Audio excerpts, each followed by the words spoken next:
Assalamu alaikum. Welcome first year class. We are doing chapter number 3 of computer science, and the topic is, chapter name is data communications, and today is its third lecture. And my name is Mr. Aziz Sajid, lecturer in computer science, DPS and College Kasur. In today's lecture we are going to cover the following topics. The first one is types of data transmission, and the second one is bandwidth. These two topics are somehow important because we almost all use internet connection, broadband, DSL or other type of services. So these data transmission types and bandwidth are the basic concepts of these technologies. So try to understand it. Let's start. The first topic is types of data transmission. There are two types of data transmission modes: parallel transmission and serial transmission. The data that is to be transferred from one system to another or from source to the destination is sent in two different types. The first one that is previously used was serial transmission, and mostly used transmission type is parallel. Let's see what are those. Parallel transmission. Parallel data transmission involves the concurrent flow of bits of data through separate communication lines. Parallel transmission में जो data की transmission है उसको initiate करने के लिए या continue करने के लिए बिट्स को ट्रांसफ़र करने के लिए मल्टीपल लाइंस होती हैं, मल्टीपल कम्युनिकेशन लाइंस होती हैं. जितनी ज़्यादा लाइंस होंगी उतने बिट्स डेटा जो है at the same time transfer किया जा सकता है. This pattern resembles the flow of automobile traffic on a multi lane highway. जिस तरह मल्टी लेन हाईवे मतलब एक ही रोड पे पार्टीशंस हुई होती हैं, 3, 4 या ज़्यादा पार्टीशंस हुई हों, तो उन सभी लेन्स पे एक ही वक्त में ज़्यादा गाड़ियाँ गुजर सकती हैं, एक तरफ को जा सकती हैं.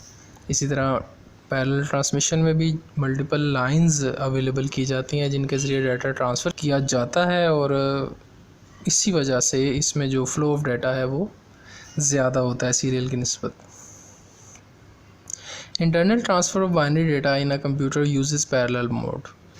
अगर आप किसी सिस्टम में इंटरनली, जैसे मैंने आपको अभी बताया कि पैरेलल मोड ज़्यादा यूज़ होता है, तो उनमें सिस्टम के इंटरनल प्रोसेसिंग के लिए पैरेलल मोड या मल्टीपल लाइंस अवेलेबल होती हैं जिनके ज़रिए डाटा ट्रांसफ़र किया जाता है, और उसको पैरेलल ट्रांसमिशन में कंसिडर करेंगे. All the 32 bits of data are transferred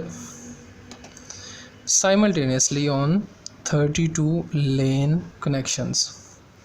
यहाँ पे 32 आएगा, 23 नहीं आएगा, ये वाला ठीक है जी.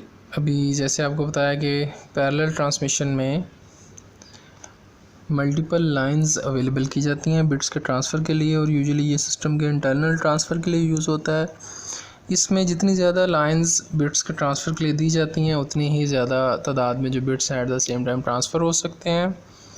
और एग्ज़ाम्पल इसमें ये दी हुई है कि अगर 32 बिट इंटरनल स्ट्रक्चर दिया गया है डेटा ट्रांसफ़र के लिए, तो इसका मतलब है कि 32 बिट डेटा जो है वो एक ही वक्त में जो है सिस्टम में एक पॉइंट से दूसरे पॉइंट पे ट्रांसफ़र किया जा सकता है जी. Parallel data transmission is commonly used for interaction between a computer and its printing unit.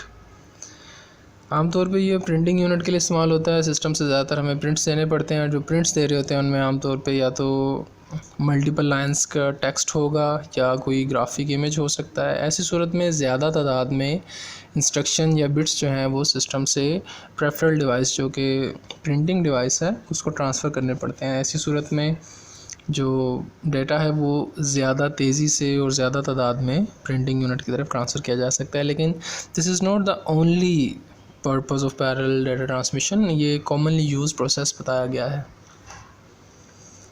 The printer usually located close to the computer because parallel cables need many wires and may not work stably in long distance.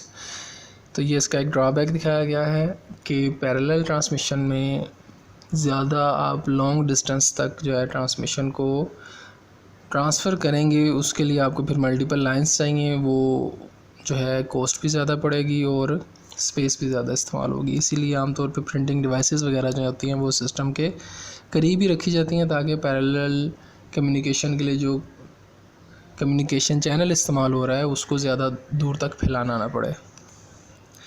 ये इसका एक pictorial representation दी हुई है parallel transmission की। ये side पे एक sender है जिसने डाटा ट्रांसमिट करना है और ये मल्टीपल लाइंस या वायर्स हैं जिनके ज़रिए डाटा ट्रांसफ़र होगा, और इधर रिसीवर या डेस्टिनेशन है जिस तक डाटा ट्रांसफ़र किया जाना है।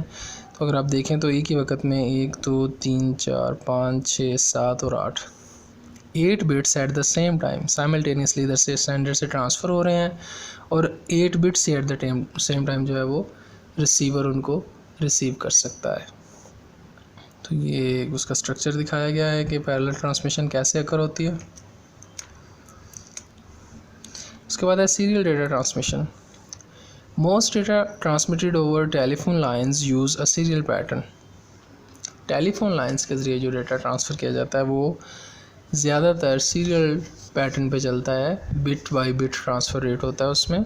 जो हम घरों में ब्रॉडबैंड DSL वगैरह इस्तेमाल कर रहे हैं उनमें भी सीरियल ट्रांसमिशन होती है आपके मॉडेम से आउटसाइड पे।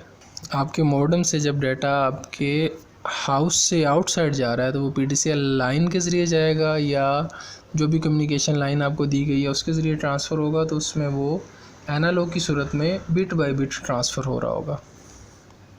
That is each individual bit of information travels along its own communication path. जिस जगह पे डाटा को ट्रांसफ़र करना है, जिस जगह से ट्रांसफ़र करना है सोर्स से डेस्टिनेशन की तरफ, सीरियल ट्रांसमिशन में वो बिट बाय बिट ट्रांसफ़र होगा, 1 बिट और फिर सेकंड, फिर थर्ड, फिर fourth.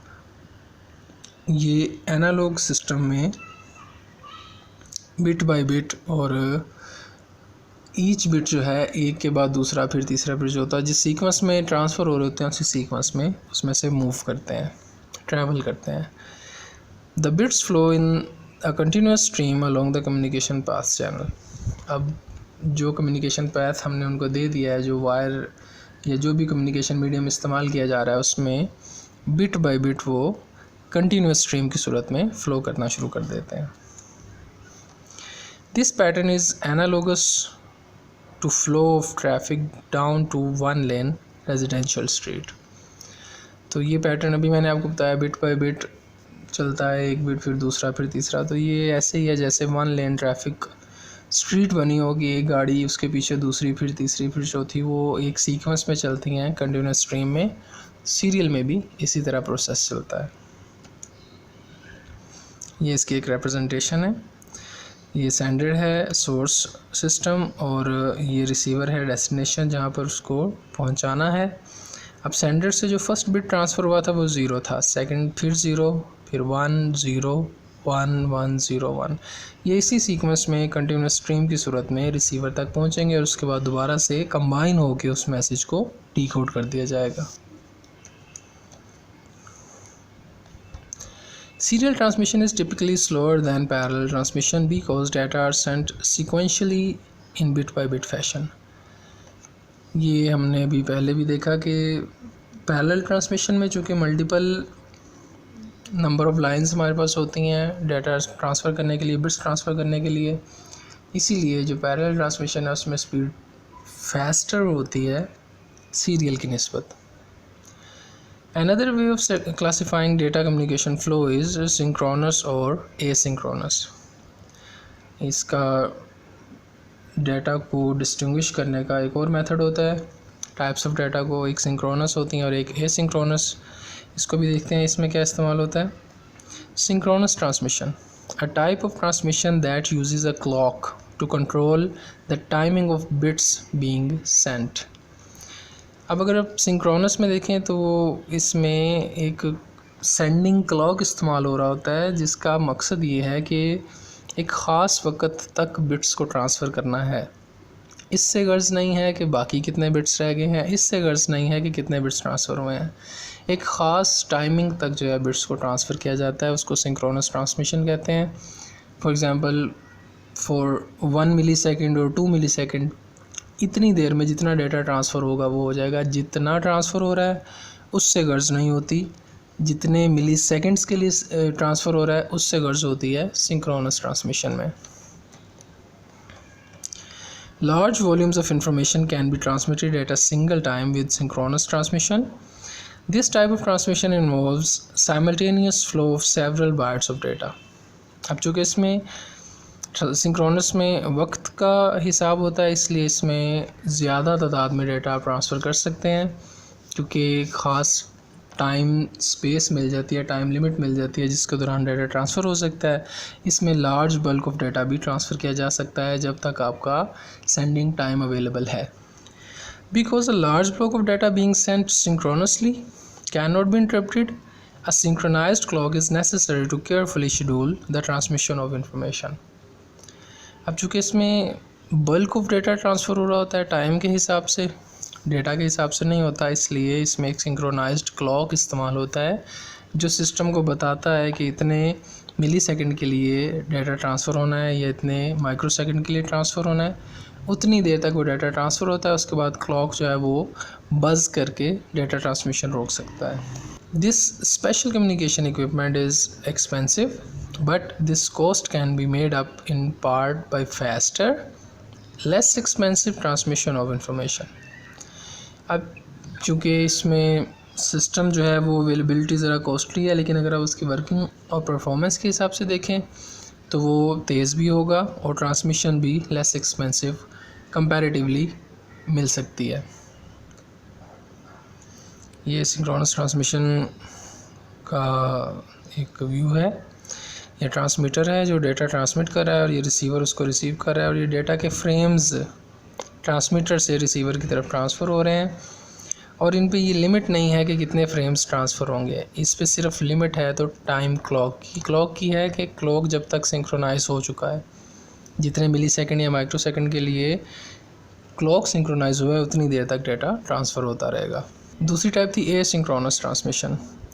Asynchronous transmission is a type of communication that sends data using flow control rather than clock to synchronize data between the source and destination.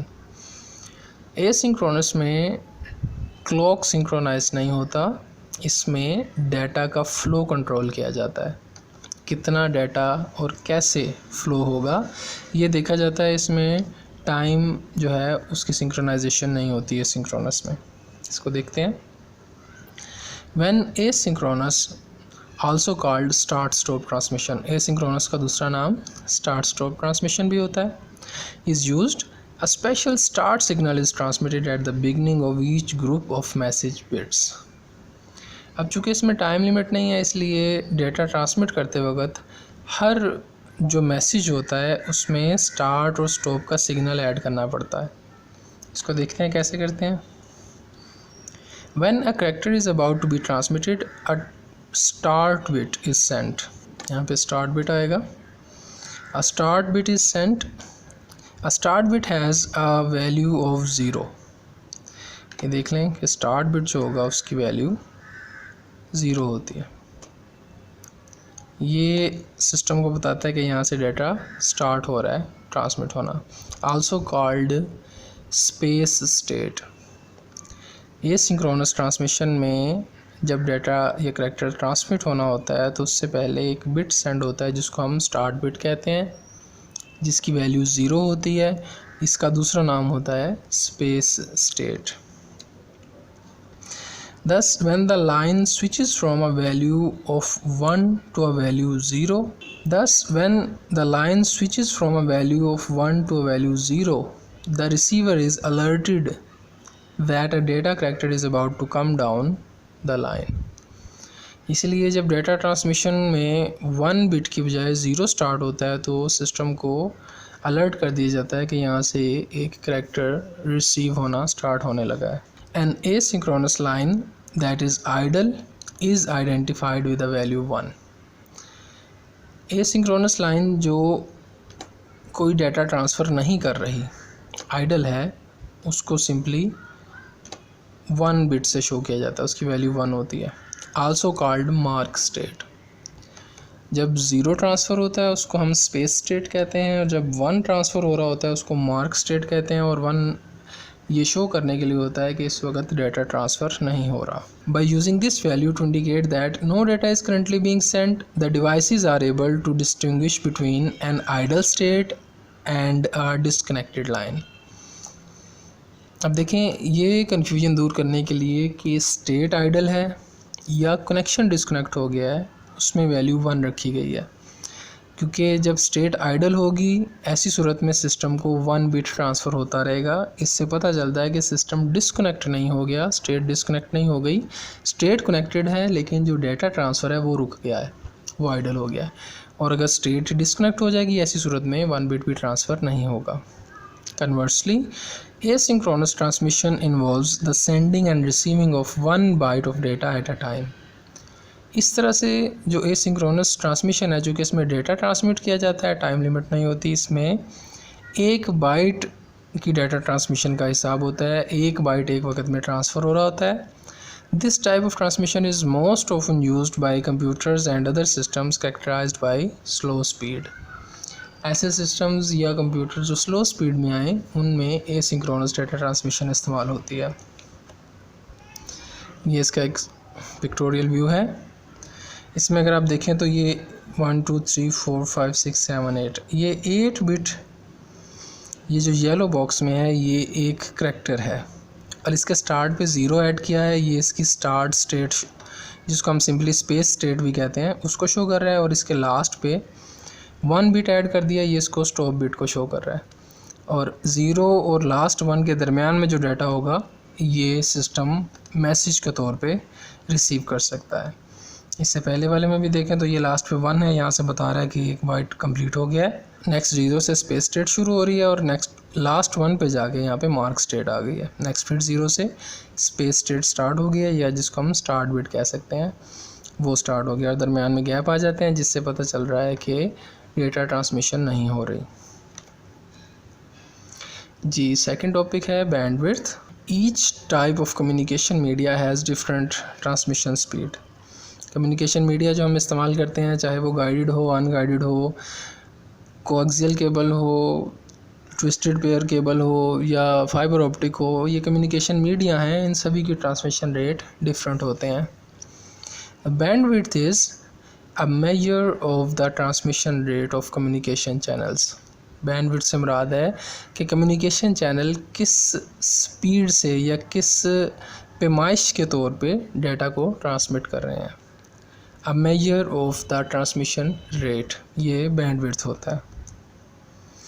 इसमें एक further term इस्तेमाल होती है, बेस बैंड कहते हैं. Base band, digital signals are commonly called base band signals. जो digital signals आमतौर पे सेंड किए जाते हैं उनको सिंपली बेस बैंड सिग्नल्स कहा जाता है. Base band is a communication technique in which digital signals are placed on to transmission line without change in modulation. अगर डिजिटल सिग्नल्स को ही ट्रांसमिशन लाइन पर रख दिया गया है ट्रांसमिट होने के लिए, उसको डीमॉड्यूलेट या मॉड्यूलेट नहीं किया गया, ऐसी सूरत में हम उसको सिंपली बेस बैंड कहते हैं. Without modulation, without change in modulation अगर आप रखेंगे तो वो सिंपली बेस बैंड कहलाएगा. It transmits up to a couple of miles and it does not require the complex modems. Typical token ring and Ethernet use base band signals. इसमें चूँकि data transmit होते हुए डिजिटल से analogue या analogue से digital में convert नहीं हो रहा होता, सेम डिजिटल सिग्नल्स ही ट्रांसफ़र हो रहे होते हैं, ऐसी सूरत में हम इसको बेस बैंड कह सकते हैं. आमतौर पे ये टोकन रिंग्स में या ईथरनेट में इस्तेमाल हो रहे होते हैं. जनरली आपने देखा होगा ऑफिसेज़ में या लैब्स वगैरह में जो सिस्टम्स आपस में कनेक्ट होते हैं उनमें एक सिंपल वायर होती है, और अगर आप सिस्टम से दूसरे सिस्टम पे डाटा ट्रांसमिट करते हैं तो वो उसमें उसकी मॉड्यूलेशन में तब्दीली नहीं आती, वो डिजिटल सिग्नल की सूरत में ही सिस्टम को रिसीव हो रहे होते हैं. इसलिए हम उसको फिर ब्रॉडबैंड की बैंडविड्थ टाइप नहीं कहेंगे, उसको हम सिंपली बेस बैंड कहेंगे, क्योंकि डिजिटल सिग्नल एनालॉग में कन्वर्ट नहीं हुआ या एनालॉग से डिजिटल में कन्वर्ट नहीं हुआ, डिजिटल टाइप ही थी और डिजिटल टाइप ही आगे रिसीव हो गई. ऐसी सूरत में हम उसको बेस बैंड कहते हैं. जी, broadband. Broadband is a technique for transmitting large amounts of data voice or and video over long distances simultaneously by modulating each signal into a different frequency. अब ये बात है जब आप सिग्नल्स को डिफरेंट फ्रीक्वेंसी में चेंज करके modulation के बाद आगे ट्रांसमिट कर रहे हैं, ऐसी सूरत में हम उसको ब्रॉडबैंड कहेंगे। जैसे घरों में या ऑफिस में DSL लगे हुए हैं, DSL से पहले आपका जो लोकल एरिया नेटवर्क है उसमें बेस बैंड इस्तेमाल हो रही है, क्योंकि डिजिटल सिग्नल में ट्रांसमिशन कर रहे हैं। लेकिन जैसे ही मॉडर्न से आप लोकल एरिया नेटवर्क से आउट जाएंगे तो वो एनालॉग सिग्नल में ट्रांसफ़र होके PTCL लाइंस या टेलीफोन लाइंस के ज़रिए ट्रांसमिट होंगे।